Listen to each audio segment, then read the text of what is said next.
నిన్ను విడిసి ఉండలేను కన్న తండ్రి వగుట చేత, నిన్ను విడిసి ఉండలేను కన్న తండ్రి వగుట చేత, ఎన్నబోకు నేరములను సిన్ని కుమారుడనయ్యా శివ, నిన్ను విడిసి ఉండలేనయ్యా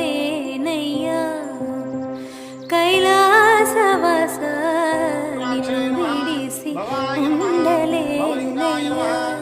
ఆత్మాయ నమః, ఓం ఆత్మలింగాయ నమః, ఓం ఝలాయ నమః, ఓం ఝలలింగాయ నమః.